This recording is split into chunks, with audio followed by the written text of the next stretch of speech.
Bonjour la famille. Ceci est un message pour Emmanuel Macron, donc si vous le croisez, il faut lui transmettre. Dis-moi Manu, excuse-moi, c'est la barbe et tout, c'est le confinement. Je t'ai écouté hier et je me suis dit, tu es libre de raconter les salades aux Français autant que tu veux, moi c'est pas mon problème. Mais là où j'ai été interpellé, c'est quand tu as parlé de l'Afrique.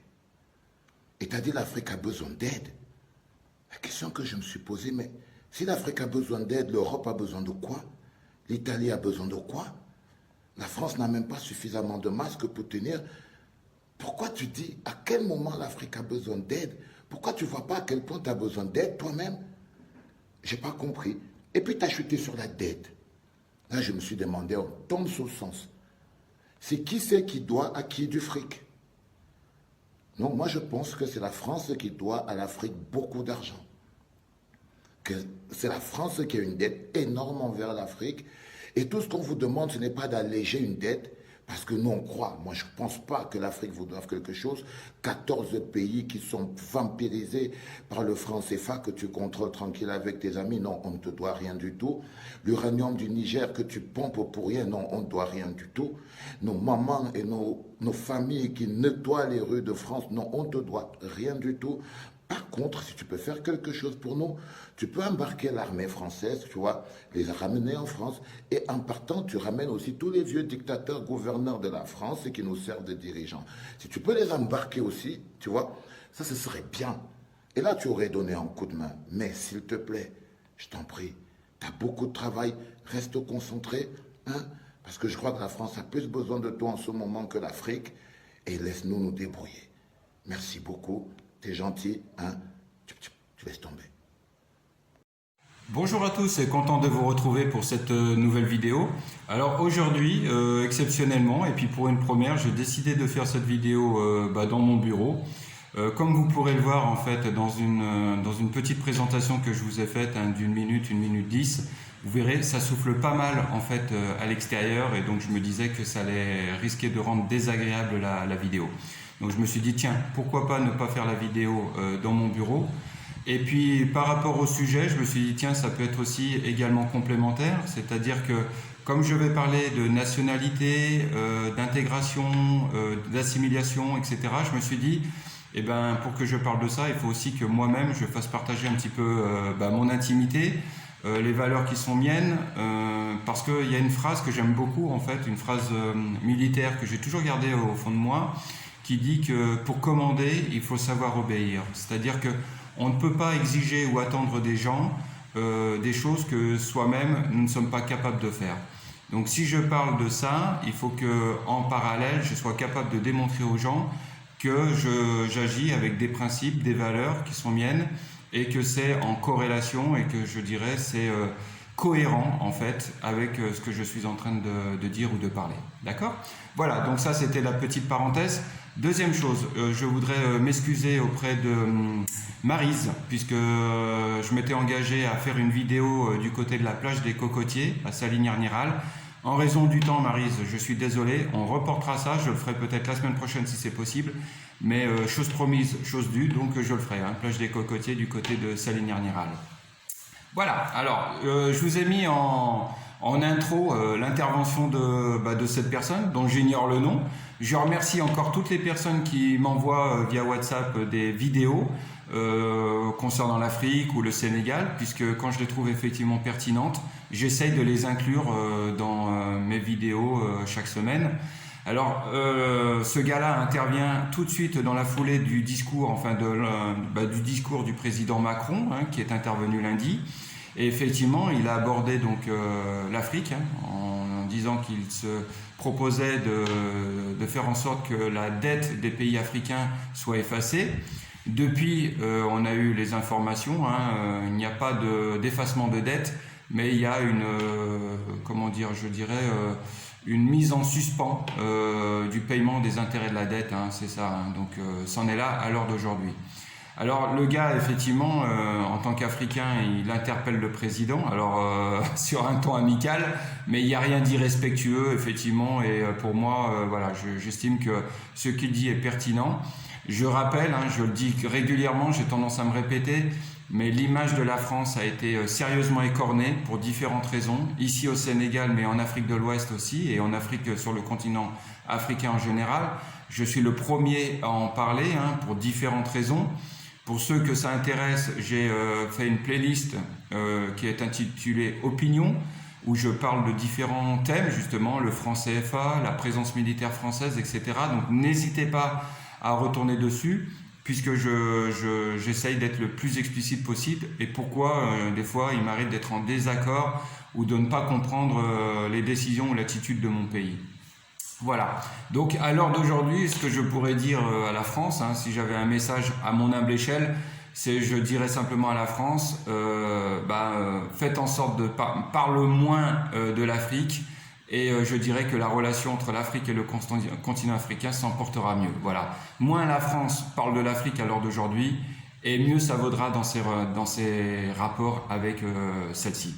C'est malheureux, mais c'en est là, et je pense qu'un jour, si on veut vraiment épurer et repartir sur des bonnes bases, il faudra aborder les sujets sans concession, sans langue de bois, sans tomber dans le politiquement correct. Il faudra dire les choses, et peut-être que suite à cela, et en prenant les bonnes décisions, on arrivera à normaliser à nouveau nos rapports avec le continent africain. Mais pour l'heure, et surtout auprès de la jeunesse africaine, il est vrai que l'image de la France n'est pas bonne. Voilà, donc c'est ce que je voulais vous dire. Et donc, voilà, j'espère que vous apprécierez les propos de cet Africain qui parle du discours. N'hésitez pas à intervenir dans les commentaires de la chaîne. N'hésitez pas à donner votre opinion. Nous sommes là justement pour échanger dans le respect mutuel. Mais voilà, donc, et je le redis, chaque commentaire écrit sur la chaîne YouTube, je les lis et quand je peux, j'essaie d'y répondre. Voilà, alors aujourd'hui, qu'est-ce que je pourrais vous dire concernant la situation du coronavirus ici au Sénégal? Pas grand-chose. Nous avons toujours des cas signalés, de plus en plus nombreux. Et à côté de ça, par contre, nous avons un taux de guérison qui est très important. J'en avais parlé dans la vidéo de la semaine dernière. Hier, le président Macky Sall est intervenu donc sur RFI et puis sur France 24 donc pour parler de la situation. Il expliquait que notre régime à l'heure d'aujourd'hui du semi-confinement risque d'évoluer, de durcir un petit peu. À l'heure d'aujourd'hui, le confinement c'est de 20h à 6h et il parlait que peut-être cela serait revu et nous tomberions dans un confinement, c'est-à-dire de 18h jusqu'à 7h du matin. Pour l'instant, il n'y a rien d'officiel. Pour l'instant, on en est toujours au statu quo. Donc, on verra bien. Ensuite, il y a eu aussi des vols d'Air France qui sont programmés là pour les prochains jours. Donc, ça continue, les liaisons entre la France et le Sénégal. Je rappelle que ce ne sont pas des vols de rapatriement, ce sont des vols commerciaux qui donnent la possibilité aux gens qui sont ici, qui souhaitent rentrer en France, de pouvoir rentrer. Alors on m'a parlé aussi des prix, on m'a dit que les prix avaient augmenté. Alors il y a un moment ils étaient à 600 € le billet pour revenir en France et là on me parle à nouveau de prix à plus de 1000 €. Donc voilà, donc les gens sont assez mécontents de cette tarification. Sans parler de ceux qui avaient acheté des billets Air France au préalable ou sur d'autres compagnies et donc et qui se rendent compte que pour l'instant le remboursement risque d'être compliqué et long. Voilà, donc voilà un petit peu ce que je pouvais vous dire. Dans la deuxième partie de cette vidéo, donc je vais revenir sur la trinationalité, la binationalité, savoir moi mon ressenti, ce que j'en pense, tout ça tout de suite après le générique et après surtout ma petite vidéo de présentation du bureau. Allez, sur ce, à tout de suite.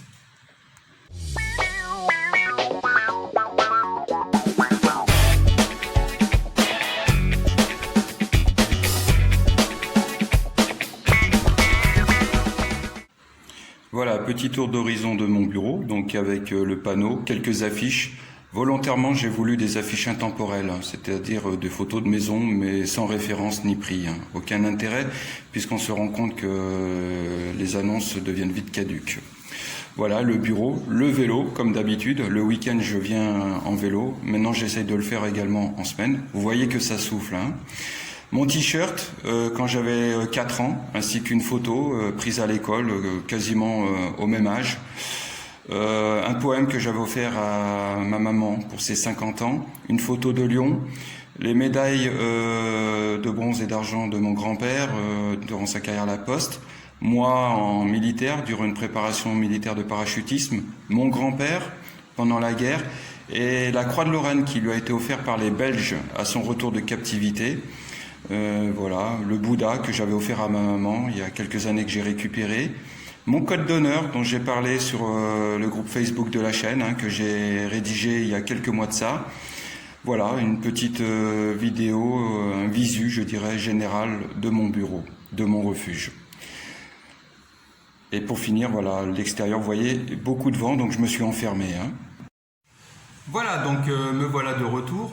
Alors, donc, pourquoi je vais vous parler en fait de binationalité, de trinationalité en fait, parce que durant la semaine, il y a eu une polémique, pas par rapport à ça, pas du tout. En fait, ce qui s'est passé, d'ailleurs, tiens, c'est une information que je vais vous donner également. Il faut savoir que le Sénégal donc, va aider la diaspora sénégalaise en France, je crois que c'est en France, peut-être zone Belgique francophone et Andorre, va donner de l'argent donc pour les gens, pour les Sénégalais, les ressortissants sénégalais qui ont été touchés ou qui souffrent du coronavirus. Donc ceux qui me suivent sur le groupe Facebook, j'ai donné l'information avec le communiqué du ministère des Affaires étrangères sénégalais. Donc si vous êtes sénégalais et que vous vivez en France et que malheureusement vous avez été soit touché par le corona et ou même pire, voire plus grave, vous avez perdu un membre de votre famille, sachez que le Sénégal, vous êtes en mesure de pouvoir bénéficier d'une aide financière du Sénégal. Pour ça, vous devez vous mettre en rapport avec le consulat le plus proche de votre lieu de résidence. Donc le Sénégal va aider sa diaspora et parallèlement, ici, en interne, au sein du pays, en fait, il va y avoir une distribution de vivres, donc de riz, de premiers éléments de base, donc principalement le riz. Et il y a une polémique parce qu'en fait, l'importateur de riz, d'ailleurs il y a une polémique sur l'importateur de riz et sur le distributeur. Pour faire vite, rapidement, en fait, l'importateur, la polémique c'est sur le fait qu'il n'est importateur de riz que depuis 4 ans et qu'en fait avant il avait plutôt une espèce de chaîne alimentaire de kebab, Kebab Planet. Donc les gens lui reprochent un peu de savoir comment il a fait pour pouvoir arriver à obtenir le marché donc, de l'approvisionnement en riz, de l'importation de riz. Et il y a eu une polémique dans un deuxième temps concernant la distribution de riz, puisqu'on s'est rendu compte que le distributeur c'est un député, et je crois que c'est un député de la majorité présidentielle. Alors ça, moi là-dessus, je vous le dis cash, je ne veux pas m'en mêler. Pour moi, c'est un problème sénégalo-sénégalais, donc ça regarde que les Sénégalais. Moi là-dessus, je vous avouerai que je n'ai pas trop d'opinion parce que je n'ai pas les tenants, les aboutissants. Ça, je laisse un petit peu la polémique évoluer d'elle-même, du moins je ne donne pas mon avis là-dessus. Par contre, là où j'interviens, c'est qu'en fait, l'importateur de riz, donc en fait, si je ne me trompe pas, il s'appelle Ryan, et en fait, il a dû se justifier à travers des articles. Je vous mettrai les liens, d'ailleurs, dans le descriptif de la vidéo, je vous mettrai les liens par rapport à cette affaire. Et il explique en fait que certes, il est importateur de riz depuis 4 ans, mais qu'il a l'expérience et que c'est tombé pile poil au moment où lui, il était en mesure de répondre à la demande gouvernementale. Pour faire bref, grosso modo, c'est ça. Et il met en avant son côté sénégalais, donc c'est ce qu'il dit. Alors, Ryan est né en France, d'un père, donc Ryan est d'origine libanaise, né en France, de parents libanais qui eux-mêmes sont nés au Sénégal, et donc c'est ce qu'il dit, il dit je me sens pleinement sénégalais, je suis sénégalais de cœur, et ce que je fais c'est par patriotisme, voilà, donc c'est ça qu'il met en avant. Alors la question, moi, qui m'interpelle, c'est ça, c'est que, ok, je respecte ça, alors je ne suis pas là aussi, quand les choses soient claires, pour incriminer une communauté, je ne suis pas là pour juger ce Ryan, loin de là, je n'ai ni l'autorité morale pour le faire, ni la prétention, loin de là. Simplement, c'est par rapport à l'article que j'ai lu, je me pose la question, voilà, moi je me pose la question en tant que citoyen français, je me dis, quand on a 3 nationalités, comment on arrive à se définir en fait? Comment on arrive à se dire, bah voilà, j'aime autant ce pays-là que celui-ci ou que celui-là? Ou alors, est-ce que le patriotisme... Enfin voilà, c'est des questions que je me pose, voilà, et que je vous pose aussi. Donc, Ryan disait que lui se définissait comme un Sénégalais à part entière et que voilà, c'est par patriotisme qu'il avait agi. Je n'en doute pas, Mais dans ce cas-là, moi je me pose la question en tant que ressortissant français, citoyen français, je dirais, mais Ryan, dans ce cas-là, si tu as un passeport français, si tu détiens un passeport français, ben, dans ce cas-là, sois cohérent avec tes propos et dans ce cas-là, rends ton passeport français. Ne te considère plus comme français. D'accord ? Ou alors, dans ce cas-là, peut-être que tes paroles ont peut-être dépassé, peut-être que tu te sens autant sénégalais que français que libanais, mais est-ce que ça fait peut-être pas beaucoup trop d'avoir 3 nationalités ? Voilà, donc ce que je voudrais dire en fait, parce que je me suis penché là-dessus, alors il faut savoir, hein, je vais essayer d'être clair dans mon truc, parce qu'il faut déjà savoir que l'histoire de la nationalité, c'est compliqué. Et qu'on ne peut pas dire, voilà, je suis contre la binationalité, il n'y a qu'une seule nationalité, etc. On ne peut pas, parce qu'au vu de l'histoire de la France, je vais parler de la France dans un premier temps, au vu de l'histoire de la France, on ne peut pas. La France, il y a eu énormément de brassage à travers son histoire, sa politique migratoire. Il faut savoir que la France, c'est un vieux pays d'immigration, contrairement à l'Italie, contrairement à l'Espagne, qui sont confrontés depuis peu à l'immigration. Nous, il faut savoir que depuis le 19e siècle, nous avons eu des vagues migratoires. Je me souviens, quand j'étais gamin, d'avoir lu des journaux qui dataient de 1880, donc c'est pour vous dire 1880, et qui parlaient des vagues migratoires venant d'Italie. Et le titre m'avait choqué à l'époque, m'avait interpellé, parce que c'était marqué « Attention, les sauterelles arrivent ». Et quand il parlait des sauterelles, en fait, il parlait des Italiens qui venaient, et il fallait voir les articles. C'était virulent, hein. C'était l'intégration italienne, elle ne s'est pas faite comme ça, hein. Il y a eu des morts hein, dans le sud de la France. Il y a eu des chasses au rital en quelque sorte, et que les Français accusaient les Italiens de leur piquer leur travail, de les envahir, etc. Donc il faut savoir que l'histoire migratoire en France est très ancienne. Contrairement à l'Italie qui est confrontée depuis, je dirais, 2 décennies à ça, ou l'Espagne, etc., ou le Portugal, nous, on connaît ce problème-là depuis des décennies. Moi-même, quand j'étais gamin, je me souviens, dans les années 80, l'immigration, c'était déjà un problème qui était souvent abordé. D'ailleurs, je crois que les Français ont même un problème avec le mot immigré.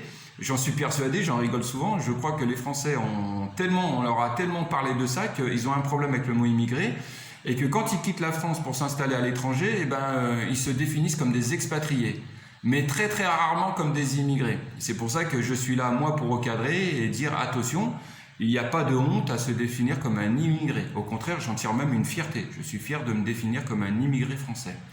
Voilà. Donc il faut savoir que le problème en France est récurrent et il est ancien. Donc Ryan, quand il se définit comme sénégalais, il n'y a pas de problème, mais dans ce cas-là, comment tu te définis en tant que français ? Voilà, c'est ça, c'est la question que je voudrais lui poser, et s'il voit la vidéo, ben voilà, s'il peut me donner la réponse, qu'il n'hésite pas, et je dis bien, il n'y a rien d'inamical dans mes propos, rien du tout. J'ai du respect pour la communauté libanaise. J'ai beaucoup de respect pour le pays, le Liban. Je rappelle que la France et le Liban ont une histoire commune. Il y a une vieille amitié entre ces 2 pays. Je n'oublie pas non plus que dans les années 80, plus de 50 parachutistes français sont morts à Beyrouth.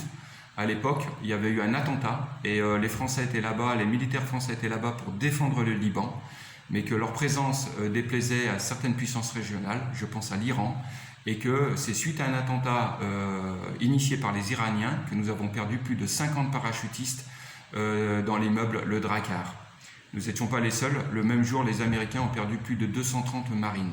Donc vous voyez, la relation franco-libanaise, elle est ancienne, elle est intense, et je suis loin de la dénigrer, au contraire. Je rappelle qu'il y a énormément de Libanais en France, que moi-même d'ailleurs j'ai connu des Libanais en France. Et dans la fin des années 90, d'ailleurs je n'oublie pas que ce sont des Libanais qui m'avaient prêté un appartement à Lyon en échange d'un loyer modéré. Une période où puisque j'ai eu une vie un petit peu aventureuse depuis quelques décennies, j'avais pas d'appartement en France, et c'est une famille libanaise qui m'avait prêté un appartement en échange d'un loyer modéré, la famille Arnouk. Donc si vous voyez la vidéo, je leur fais un petit coucou amical. Donc voilà, je n'ai rien contre les Libanais, mais je remarque que beaucoup de Libanais fonctionnent avec ce principe de trinationalité. Moi, pour moi, je pense que c'est excessif. Voilà. Autant la binationalité, elle est justifiée, ça c'est clair. On ne peut pas supprimer la binationalité. Je pense aux nombreux couples mixtes. Donc je pense qu'on ne peut pas demander à un enfant issu d'un couple mixte s'il se sent plus, par exemple, français ou sénégalais. C'est comme si on lui demande est-ce qu'il préfère plus sa jambe gauche que sa jambe droite. Donc il ne pourra jamais trancher. Donc là, il est clair que la binationalité s'impose. Mon fils, par exemple, qui est né à Dakar, il a la double nationalité. Il est sénégalais parce qu'il est né au Sénégal d'une maman sénégalaise et il est français de moi parce que je suis français et il a les deux cultures. Donc on ne peut pas lui demander à lui de choisir entre la culture française et la culture sénégalaise. Donc la binationalité s'impose. Par contre, le principe de la trinationalité, moi je vous le dis, à mon humble échelle, à mon humble niveau en tant que citoyen français, je trouve que ça me paraît excessif et qu'il y a un moment dans la vie, il faut faire des choix. C'est-à-dire qu'on ne peut pas prendre les avantages sans avoir les inconvénients. C'est-à-dire que voilà, l'exemple le plus flagrant, c'est Carlos Ghosn. Donc voilà, bon, c'est un Libanais. Vous allez me dire, voilà, bon, c'est tombé sur lui, c'est un Libanais. Il est né au Brésil, donc il a eu la nationalité brésilienne. Il a fait ses études en France, donc il a obtenu la nationalité française. Et il avait la nationalité libanaise par ses origines. On se rend compte que, voilà, là, à l'heure d'aujourd'hui, il a pu fuir le Japon grâce à un passeport, je crois, où il avait un deuxième passeport français. Et ensuite, il a demandé refuge au Liban en tant que ressortissant libanais. Voilà, donc moi, ce genre de choses, non. Je trouve que c'est opportun. Il y a un moment, une nationalité, c'est comme une culture, comme ses racines. Il faut en être fier, il faut savoir les cultiver et on ne peut pas, voilà, il y a un moment, il faut être cohérent. Donc, si je dois faire concis, je vous dirais simplement, moi, à mon échelle, oui pour la binationalité, parce qu'effectivement, pour les couples mixtes, les enfants nés dans un pays étranger, de parents ayant une autre nationalité, il est normal que l'enfant puisse bénéficier des deux, d'accord, des deux nationalités. Mais par contre, la trinationalité, je suis contre. Voilà. Donc les gens qui en ont, je dirais tant mieux pour vous, mais peut-être qu'à un moment se posera je dirais le raisonnement, la cohérence. Voilà. Peut-être essayer d'être cohérent. Et si vous vous définissez comme Ryan se définit pleinement sénégalais, dans ce cas-là, ce qui me paraît très cohérent, c'est qu'il restitue son passeport français et peut-être même qu'il restitue son passeport libanais. Et là, dans ce cas-là, effectivement, on mettra nullement en doute sa sénégalité, entre guillemets. Voilà ce que je pouvais vous dire. Alors donc, j'ai parlé donc de la nationalité française. Des fois, on me pose également ici, c'est pour ça que je l'aborde dans ce sujet-là, on me dit « Franz, toi, ça fait 16 ans que tu es au Sénégal, pourquoi tu optes pas pour la nationalité sénégalaise ?» Non, je n'opte pas pour la nationalité sénégalaise, parce que justement, j'en reviens à ça, je reste attaché à mes racines. Pour moi, la nationalité, le drapeau français, l'hymne national, ma mère, mes grands-parents, mon père, etc., j'ai tout mélangé. En fait, pour moi, tout ça, c'est un cocktail que j'ai mélangé et qui est indissociable. C'est-à-dire que je ne me vois pas enlever un des ingrédients. Par exemple, quand je vois le drapeau français, pour moi, à travers le drapeau français, je vois les valeurs que m'a inculquées ma mère, mon père, ma famille. La nationalité, la langue française, par exemple, je reste attaché à la langue française parce que ça fait partie de ma culture. Et tant que je pourrai continuer à m'exprimer en français ici au Sénégal, je le ferai. Le jour où le Wolof deviendra la langue officielle du Sénégal, je rappelle que le Wolof est la langue nationale, le jour où elle deviendra la langue officielle ici au Sénégal, dans ce cas-là, il n'y aura plus le choix. Je parlerai le Wolof parce que c'est la langue officielle et je devrais me plier aux exigences du pays. À l'heure d'aujourd'hui, c'est le français. Et tant que je peux m'exprimer, moi, dans ma langue maternelle, je le fais. Donc le français, tout ça, ce sont des valeurs. Et j'y reste attaché. Ça me permet de pouvoir, ici, progresser dans ce pays, évoluer dans ce pays, m'intégrer dans ce pays, mais sans me perdre, parce que je sais qui je suis et d'où je viens. Vous voyez un petit peu, donc il faut, en fait, ses racines, c'est sa boussole. J'en avais déjà parlé de ça dans une vidéo, je vous remettrai le lien si j'arrive à retrouver cette vidéo. Je vous parlais de ça, je vous expliquais que, en fait, je citais l'exemple des Kanaks. Les Kanaks, ce sont les habitants de la Nouvelle-Calédonie. Alors j'y ai vécu de 20 à 22 ans, j'y ai vécu 2 ans là-bas, en Nouvelle-Calédonie, la Kanaki, c'est comme ça que les Kanaks l'appellent, la Kanaki. Donc j'ai côtoyé des Français descendants de Bagnards, qu'on appelle des Caldoches, j'ai côtoyé des Kanaks, J'ai côtoyé aussi les Polynésiens, c'est-à-dire surtout les Wallisiens, les Futuniens. J'ai d'ailleurs vécu à Wallis et Futuna. Et j'ai beaucoup de respect pour le peuple kanak parce que je me souviens avoir entamé des discussions avec eux à maintes reprises. Par exemple sur les vieux, c'est ce qu'ils me disaient. Ils disaient, nous par exemple, Franz, les vieux, on ne se voit pas les mettre dans des maisons de retraite. Chez nous, les vieux vivent au sein de la famille, au cœur de la famille, et on est autour pour les entourer. Donc pour eux, les EHPAD, c'est quelque chose d'impensable. Et il y avait aussi une autre fois, on parlait justement des racines, et ça je voudrais en reparler parce que je l'avais déjà parlé dans cette vidéo, mais le redire parce que ça, je trouve que ça a un impact fort. Il me disait, Franz, chez vous, vous achetez la terre vous appartient, vous en êtes le propriétaire. Et il me disait, chez nous, dans le peuple kanak, la culture est complètement différente, notre approche est complètement différente. Chez nous, l'homme appartient à la terre. C'est-à-dire que quel que soit l'endroit où le kanak vivra, il restera viscéralement attaché à sa terre. Donc il ne peut pas oublier ses racines. Et quand ils m'ont dit ça, les Kanaks, enfin quand j'avais eu cette discussion avec des Kanaks, ça m'a interpellé et j'en ai fait un de mes leitmotifs, c'est-à-dire que je suis né sur la terre de France. Je reste donc attaché viscéralement à mon pays et c'est pour ça que je ne peux pas changer de nationalité. Voilà, la loyauté, c'est quelque chose pour moi de fondamental. Donc je suis viscéralement français, attaché à mon pays, la France, à Lyon, ma ville. Et donc, changer de nationalité, pour moi, c'est inconcevable. D'accord? Mais ça ne m'empêche pas d'être intégré ici au Sénégal. Donc, pour résumer, pour finir, parce que cette vidéo pourrait être longue encore, j'aurais tellement de choses à dire, je vais vous le dire en Wolof, et puis je le dirai ensuite en français. Douma sénégalais, man, français immigré là, sénégalisé rec. Ce que je veux dire par là, c'est que je ne suis pas sénégalais, je suis un français immigré, simplement. Mais par contre, je suis sénégalisé. C'est vrai que l'intégration, le processus d'intégration, je me rends compte qu'il a fonctionné également sur moi. Dans ma manière de fonctionner, dans ma manière de penser, des fois les Sénégalais me disent, France, toi tu es un vrai Sénégalais. Je ne m'en rends pas compte, mais certainement. C'est vrai que le côté débrouillardise, le côté un peu, je ne vais pas dire filou, m'en voulez pas, mais je ne vais pas dire le côté un peu filou, mais un peu le côté... voilà, c'est-à-dire que si on me ferme la porte, ben moi je vais essayer de rentrer par la fenêtre. Voilà, donc ce côté un peu débrouillardise, etc., je l'ai acquis ici. Il est clair que le Franz qui est arrivé en 2004 et le Franz de 2020, il n'est plus le même. Il a changé et ça, c'est mon côté sénégalisé. D'accord? Donc voilà, l'intégration, oui, c'est pareil. Je suis pour l'intégration, mais je ne suis pas pour l'assimilation. C'est-à-dire que je ne serai jamais sénégalais.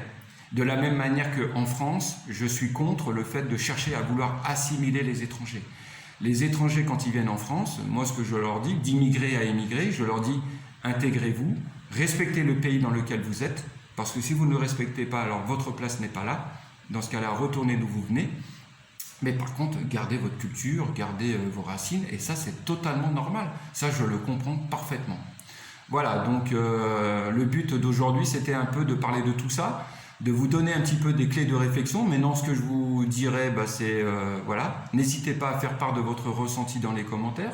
Dites-moi ce que vous pensez un petit peu de ce que je vous ai dit. Hein. Comme toujours, je vous donne les informations de manière brute, en vrac.